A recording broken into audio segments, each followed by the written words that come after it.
welcome to you all. We're kind of in the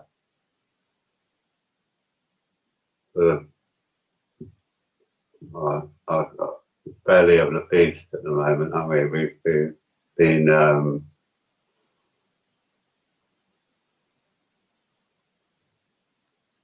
together for quite a few days now, and hopefully you're kind of settling into what we're doing. I wanted to just say a few sort of general remarks about meditation, and then say a little bit about moving from the first main phase of the alchemical process and the Nigriya to the second major phase, can't say that word, phase, the albedo, or silvering or whitening, which was sort of in between the two today in a way. In regards to meditation in general, when I was a young man, there was a very famous book called The History of Art by Gombrich, who I'm interested enough. His son is now a very well-known Buddhist scholar at Oxford. I think he's at Oxford, Pali Buddhist scholar. Gombrich was an art historian. He wrote this very influential book. Probably anybody that studied art in the 70s will know it, The History of Art. And he opens that book with quite a provocative statement where he says there's no such thing as art. There are only artists. There's no such thing as art. There are only artists. And I wonder if the same thing can't be applied to meditation.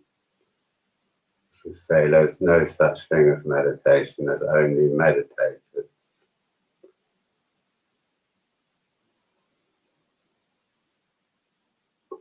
So just with art, of course, we can learn various techniques which are very useful and shouldn't be disregarded. I mean, they've evolved over, in some cases, thousands of years. And obviously many, many people have found them useful. So, you know, it's very good to learn some basic meditative techniques. But it would be a mistake, perhaps, to think that they are meditation. They're just techniques, aren't they?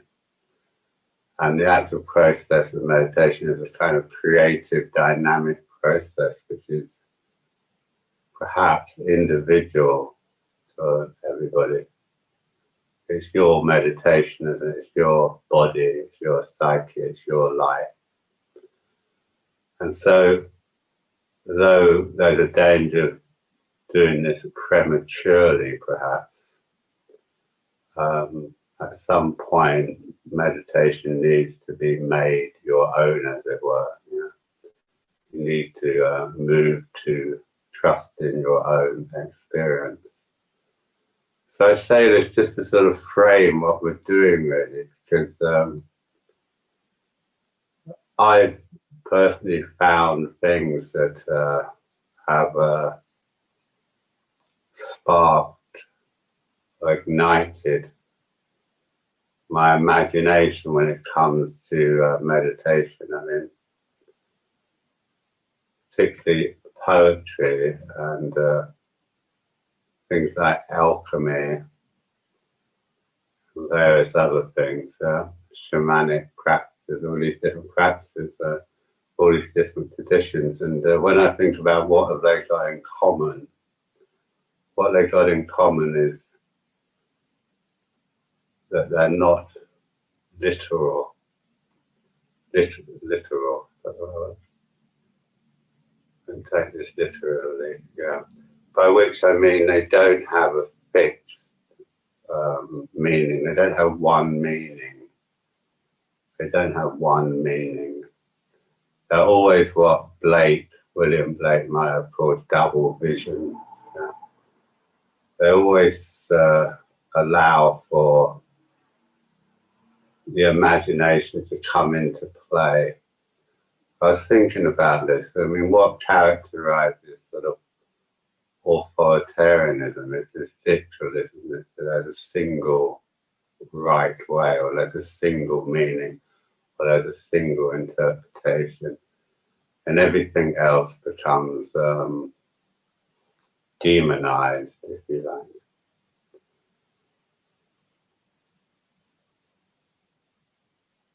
So I suppose what I'm trying to encourage is you to trust your own experience. That doesn't mean you can trust it uncritically, because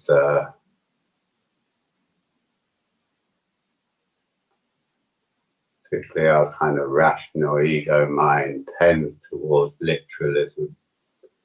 It tends towards a mono view of everything, rather than a poetic view. You know, people quite often ask me, well, what does this poem mean? And this is how we're quite often taught at school, aren't we? That, you know, people analyze poems like they have a fixed or single meaning, but of course a poem as a good poem is basically a kind of image which kind of activates the psyche in a particular way. And there's no wrong or right way, yeah? It activates your imagination. And its meaning is what it is for you, really. Of course, the poet might or might not have had a particular meaning in mind. Quite often the experience of writing poetry is that I think this is common to all art, really. When we get into this sort of flow state, we're not necessarily even very conscious of what we're doing. It feels very much like it's coming through us. So this is why we get this idea of the muse, don't we? This idea that it's a kind of force coming through us, rather than we don't have a kind of ego ownership of it. And I think this is very much the same with meditation. So I suppose I'm making the case for understanding meditation as an art, or perhaps a craft. I like this idea of craft, actually, because a craft is something that's become embodied. You know, of course, we can read about doing woodwork or whatever it is, working with materials, but in the end, it has to become a kind of embodied endeavor. Yeah. Anyway.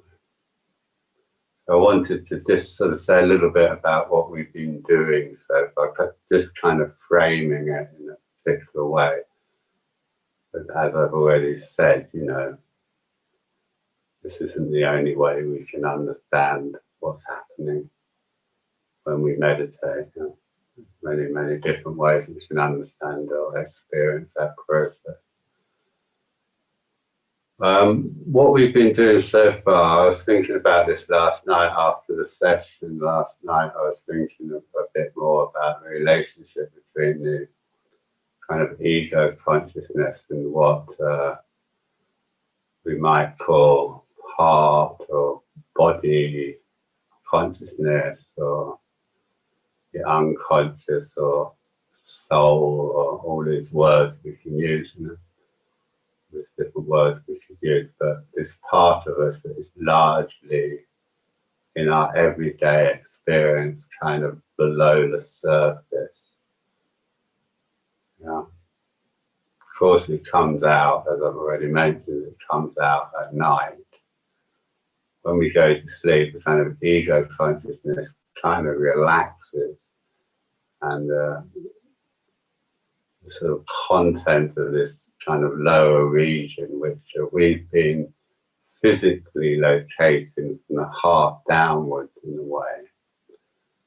Of course, you mustn't take that too literally, but it does seem to kind of energetically have an experiential validity to it, at least in my experience.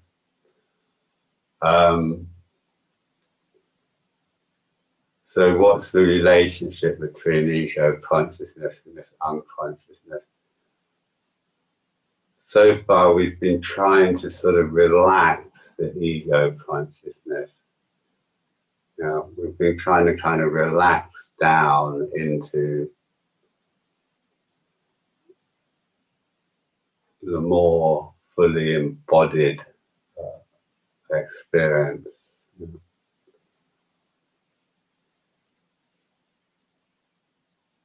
But at some point, we need the ego consciousness and the unconscious to come into a new relationship. And the change is a change of what we give precedence to in their respective roles. I'm reminded a bit of that great book by Gilchrist, Master and His Emissary.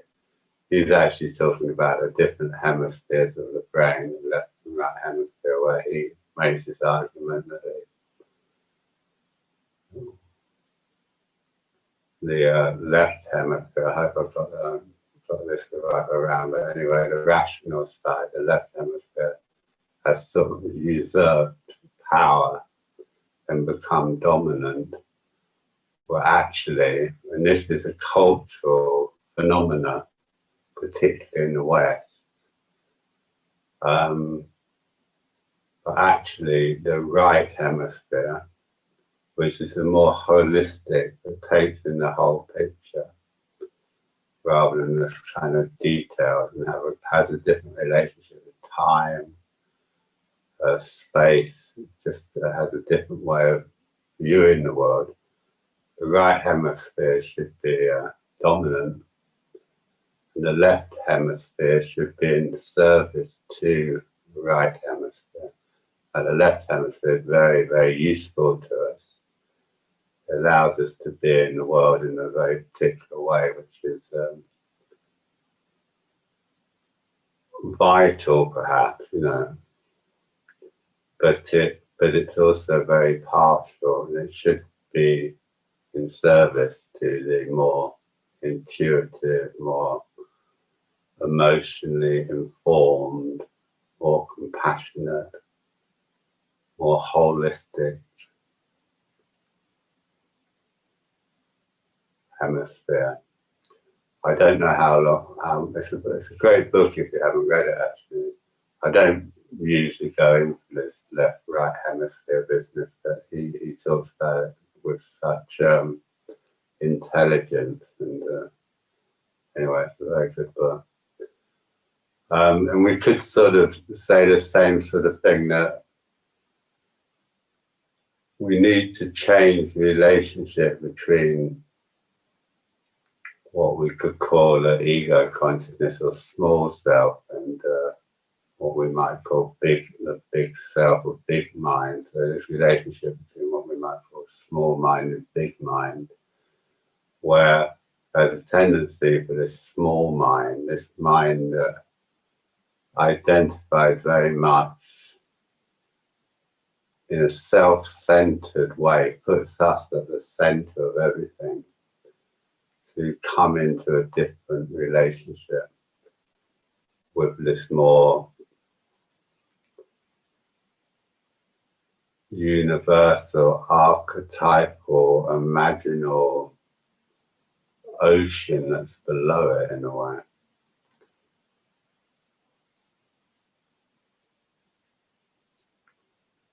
So this coming into relationship in the alchemical process is this process of the whitening or the silvering. And of course, the silvering is provocative, evocative of the moon, of the sort of reflective nature of consciousness. I was talking yesterday, I don't know which session it was,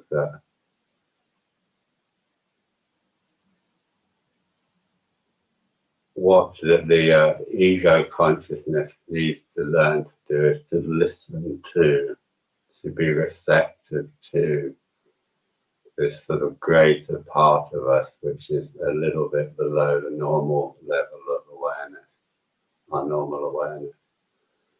And meditation gives us a real opportunity to start to get those two parts of ourselves in the right kind of balance, in the right kind of dialogue. The difficulty with ego consciousness is that it's very single-minded. It wants to dominate our experience, wants to be in control of our experience. And so in a way, we need to kind of reassure it. We need to find a way of reassuring it so it can come into a sort of active, creative dialogue with the rest of us. And ideally, we need to get it into a place where it's willing to engage with these, the felt, the sensational, the emotional, the imaginative body of us in an attitude of service to it, rather than trying to dominate it. This is a bit of a sort of tricky undertaking. When I was thinking about this, I was thinking it's more or less, at one point I was suggesting this image of the pelvis as a kind of bowl being reflected in that sort of inverted bowl of the skull. And I quite like that sort of image for some reason. It started to make sense in a way to me that we could understand this albedo or silvering as a silvering of the skull, the top bowl that's reflecting the bottom. So it starts to reflect, it starts to be more receptive, reflective of what's going on deeper down in us. It starts to become responsive to it.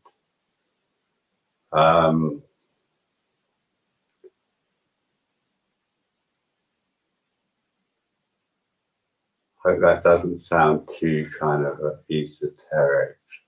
Hope you get some sort of sense of what I mean.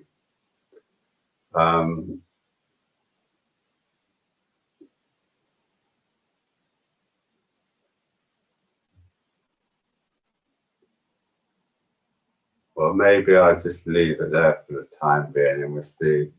I'll say a bit more about it later, perhaps. I hope that gives you some sense of what we're trying to do when we move into the whitening is to gain some kind of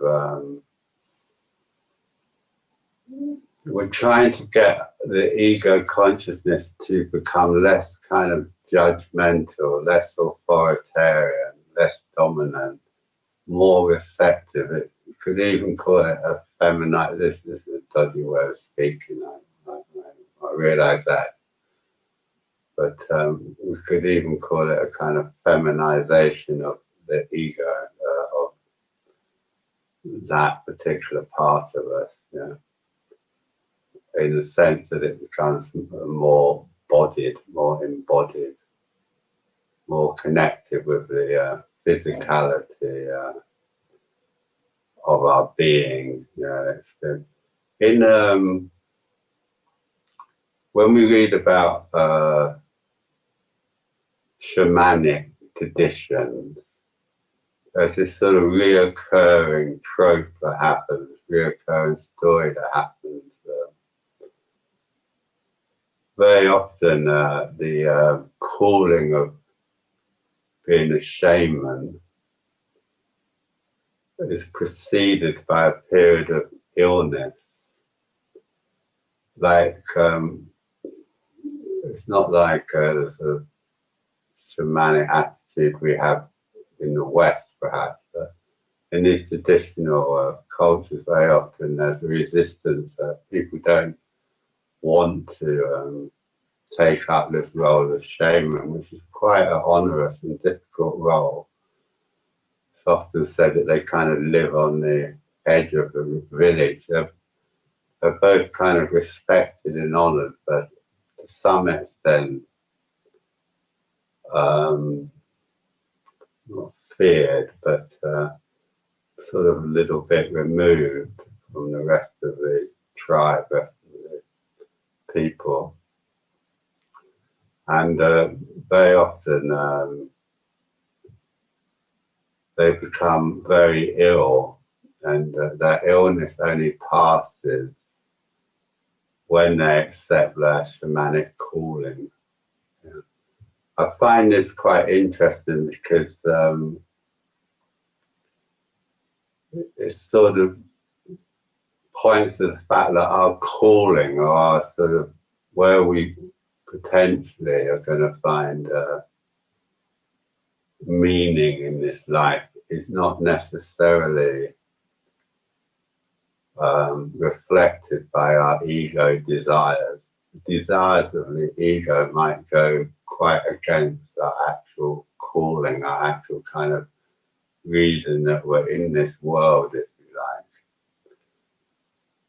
We get this thing going back in the Greek tradition as well, in the ancient Greek tradition, where we come into the world with a daemon, come into the world with a kind of twin, kind of spiritual twin who's there to try and guide us to fulfill our calling.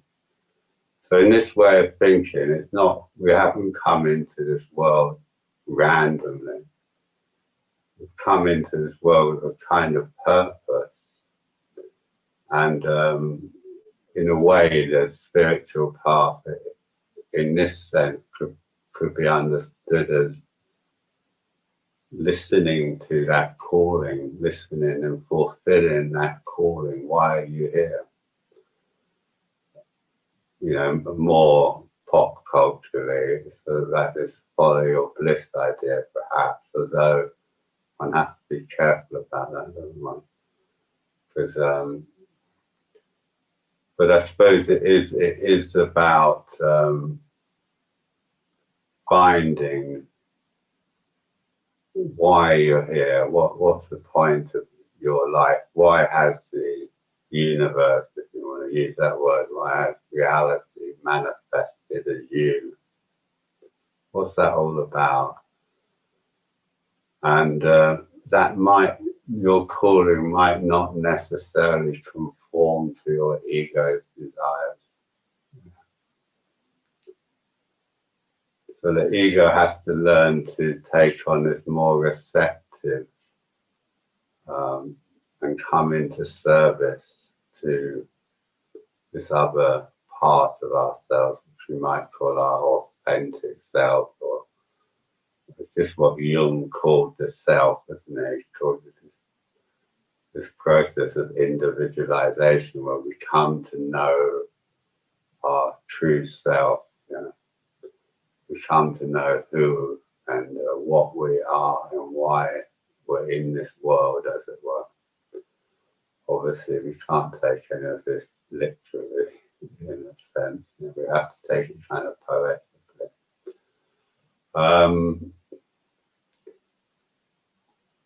So maybe, you know, one of the points of meditating, one of the reasons we meditate, is to uncover this, or allow this to come more fully into consciousness, into our awareness. And it's through allowing this to happen that our lives sort of take on meaning, take on a sense of genuine purpose, and where we all come into service in a way. We're all in relationship to the whole, rather than pursuing our own individualistic desires or longings.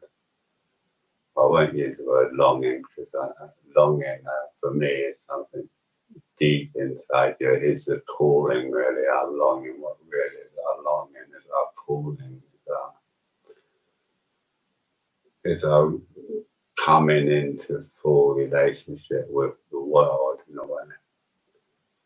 Anyway, I hope that gives you some idea. And this silvering is making, it's the ability for this to become more conscious in the process by which the ego begins to serve this calling, serve this purpose, if you like. In alchemy, it's literally, if we can say that, the production of silver. So the alchemical opus, it's moving towards the transformation of to gold, but on the way we pass through the transformation into silver. And this is the silvering, and it means that we're very conscious of the overall psychic material, but we've got a little bit of distance. I don't know if distance is quite the right word, but we've got our ego is no longer freaking out, if I can use that expression. It's no longer freaking out about it. It's no longer trying to rationalize it or dismiss it or repress it, but has become comfortable with who we are. It's when the ego sense of ourselves has become comfortable with who we actually are and beginning to come into a cooperative, productive relationship. We're not split, So energetically, we're joining up. We're joining up the head with the heart, with the guts, with the root, joining up along that central channel, if you want to look at it energetically. There's a sort of more free flow of image and feeling rising up into consciousness, and there's a sort of cooperation between the different kind of psychic elements. That's all a bit abstract, I know, but I hope it gives you some sort of sense. What we're going to do this morning to start with, which in a way is another Nigredo exercise. Actually, one thing I do want to say, which I think is very important, is that, of course, insofar as we're using this metaphor as the body as a vessel of our life, our experience, our unconscious, it should be stressed that though the negative side of this tends to be emphasized, and I'm guilty of this, we're talking about holding, we're talking about trauma and things like this. But I do want to stress that the body, of course, also holds joy and delight and beauty of our lives. By coming into our bodies, we're not only encountering what we might call our dark or difficult materials, we're also encountering and coming into relationship with the delight of life, the beauty of life.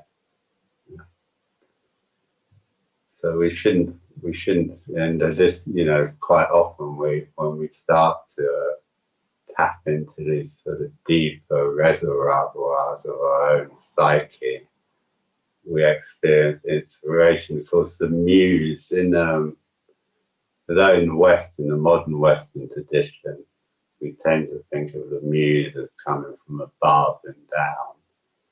Actually, in more ancient, including the ancient Greek tradition, it was much more often thought of as rising up from below, coming up from below. So, you know, this work we're doing is not only about sort of freeing up difficult blocks coming into relationship with difficult repressed material. We also repress our delight and our joy and our spontaneity and our creativity. So it's coming into relationship with that as well. So I think that's very important to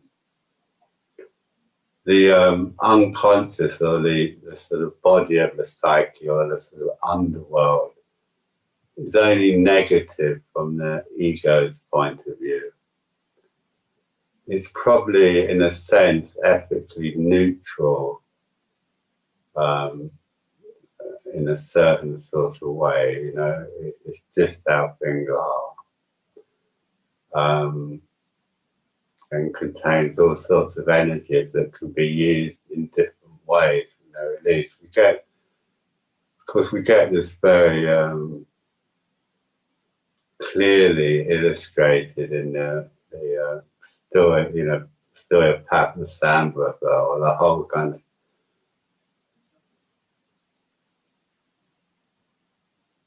the tantric tradition where these what seem to and are represented by quite demonic looking figures are brought into service for the good.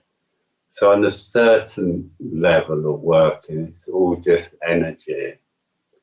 It's all just energy. I think right at the beginning we had that Rumi poem, didn't we? That, out beyond ideas of right doing and wrong doing, there's a field. I'll meet you there. The soul lays down in that ground. The world is too full to speak of. So this sort of sense of when we stop kind of categorizing or jumping or to conclusions about things being good or bad, and enter this much more open, receptive way, this energy that's been pushed down or repressed or resisted becomes available to us. Yeah? And this might include all sorts of things, but anyway, I'm rambling, so I'll get on with what I was going to do this morning.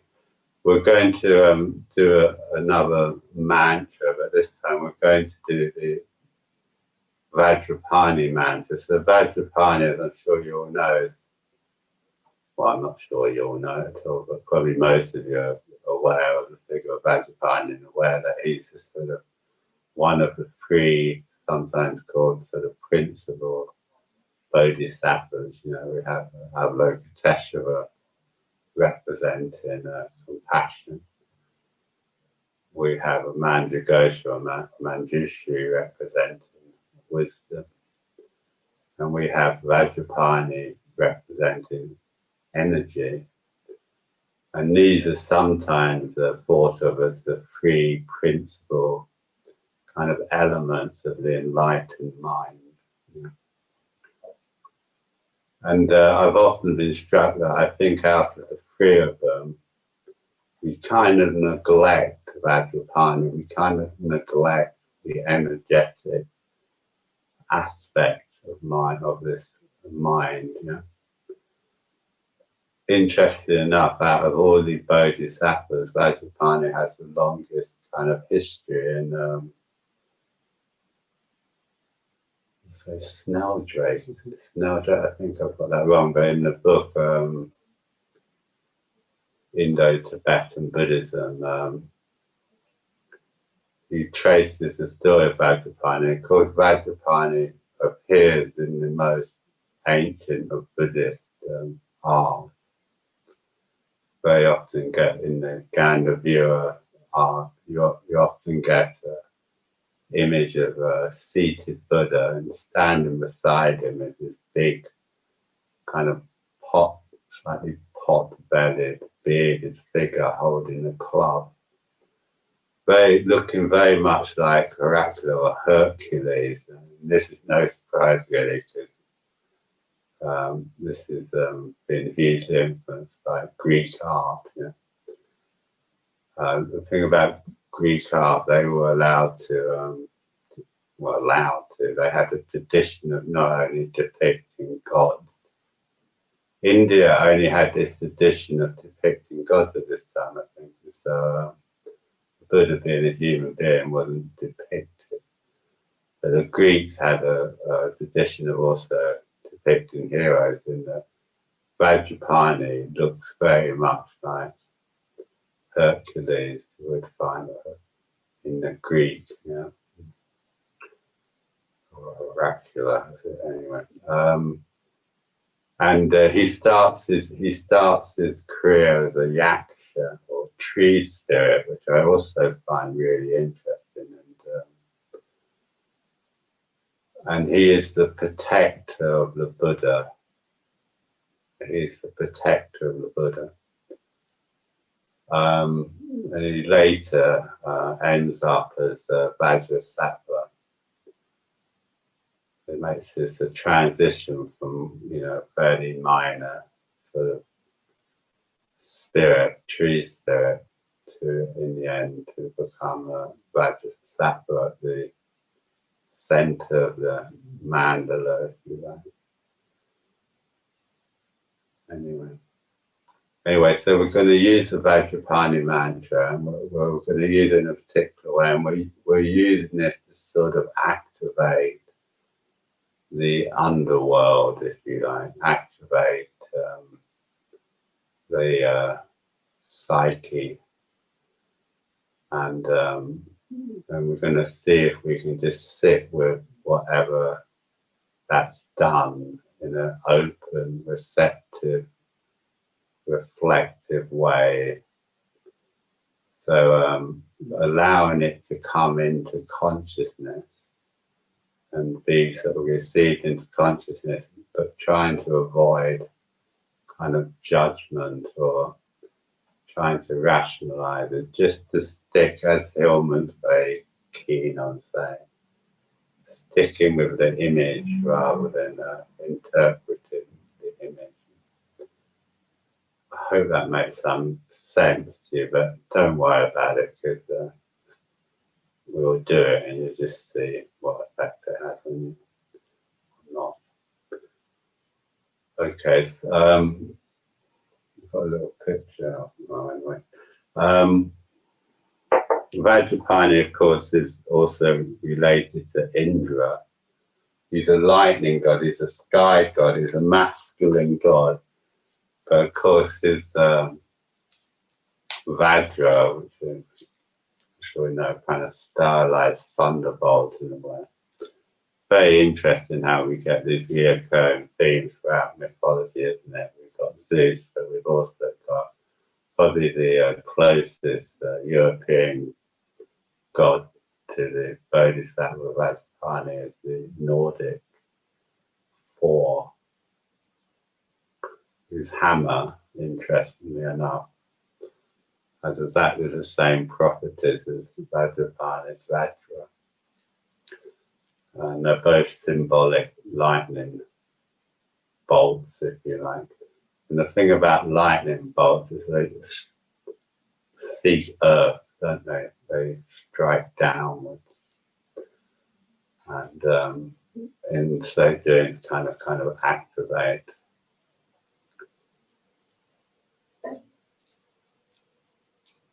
So we're going to do the mantra. So it's just Om Vajrapani Hum. But we're going to do it slightly differently, perhaps, from what you're used to doing it. On the final syllable, a hung, we're going to try and push out all the air from the body by contracting up from the pelvic floor and then pulling in the lower kind of abdominal muscles there. So it becomes something like Om Vajrapani Hum. So the hum. So where I'm contracting up from the base of the pelvis there, first I'm contracting the muscles around the, well, anyway, you can work it out, can't you? You know, I think for men it's sort of the muscles you use. Slightly different for men and women, I think, but for men it's the sort of muscles you'd use to interrupt the flow of urine. Anyway, it's the pelvic, you know where your pelvic floor is. So we start with a contraction of the pelvic floor, then pull in the abdominal muscles. Hum! Quite okay. That'll be Om Vajrapani Hum! It's quite strong. And we're going to do it 108 times. So you've got to find your own way into this. So you start fairly gently and see how you get on. Just don't wear yourself out or injure yourself. Don't overdo it. But on the other hand, yeah, well, you can work your way into it. And then we're just going to sit with whatever's there afterwards, yeah. See what effect it has. One of the things that I might do is to give you a stronger sense of a kind of energetic body. From an image point of view, what I'm imagining in a way is the lightning, and I'm not saying you should or shouldn't do this, just what I've been doing this for quite many years. So I'm kind of imagining, or sometimes this happens, but not necessarily always, but kind of imagining the lightning bolt going through the crown right down to the root. And so it's sort of activating the root.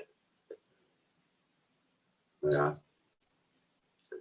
Anyway, as I say, don't worry about it. I'm sort of assuming you're all familiar with Vajrapani. If you're not familiar with him, well, like all these figures, he's got a wrathful and a peaceful manifestation, but in his case, the wrathful manifestation is probably better known than the peaceful one.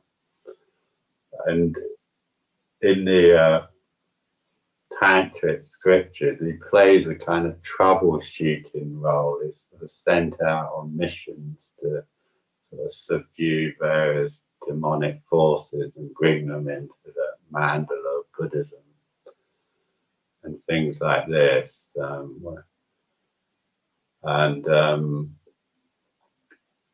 In his wrathful form, he's quite bull-like and massive and midnight blue, surrounded by flame, wearing a tiger skin loincloth, the usual sort of skull, and he has a girdle of snakes, and he holds in his right hand a badger in the demon dispelling mudra. It's quite an impressive figure. In his peaceful form, he's often very beautiful, actually. Very sort of quite feminine and elegant.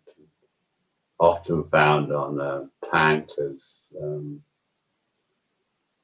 you often get tankers of a particular period, so I'm not that well up on Buddhist stuff, but you often find in tankers of a particular period where you've got a seated Buddha sometimes, and either side you've got two standing figures, one holding a Vajra and one holding a lotus.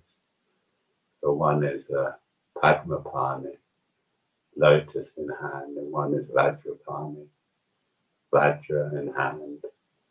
And either side of the Buddha, standing very often. He's also found a very beautiful Rawleys. You sometimes find them in Rawleys. As with all these figures, they got multiple manifestations. They multiply. This is the nature of image in psyche. There's never a single stable image. They're always sort of manifesting in different ways. Okay, so we just get on with it. So while we're doing this, try and keep a nice soft face and relaxed shoulders, and also relaxed legs. Not necessarily that easy, but so don't worry about it too much. But as far as possible, try and kind of maintain a meditative posture. Okay, and as I say, find your own way into it, your own. You can gradually perhaps increase the effort to find a sort of sweet spot. The only other thing I say about it is not too fast. We won't be doing it too fast because you want to be able to just sort of relax between the two, between each mantra. Yeah. So it doesn't. I'll try, and it has got this tendency to speed up like a runaway train. We'll try and keep it a nice steady rhythm. That's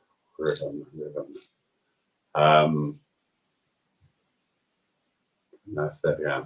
So we'll do that to start with for today. So this is sort of a transitional practice away from Nigredo to albedo, in that we're trying to establish a relationship between reflective consciousness and the unconscious. Put it in those terms.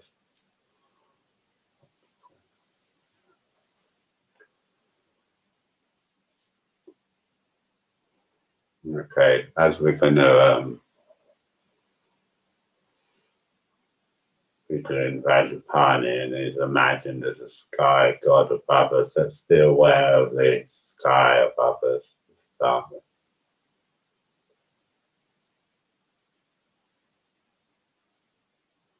Nice, open, unobstructed, infinite sky.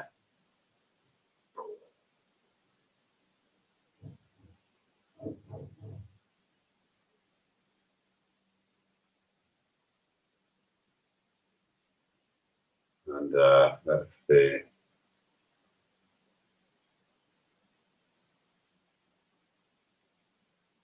Oh, I meant to mention right at the beginning. I don't think I mentioned it actually.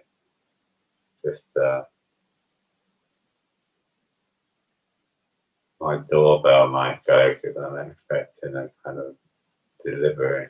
I don't know when it's coming, but if I do have to just get up at any point, just carry on without me, or it'll only be a few seconds.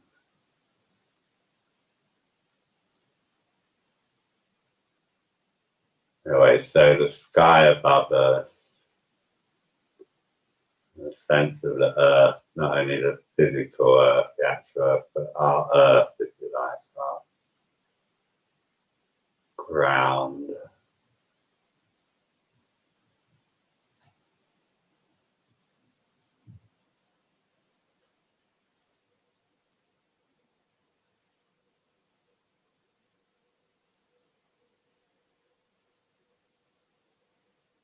The face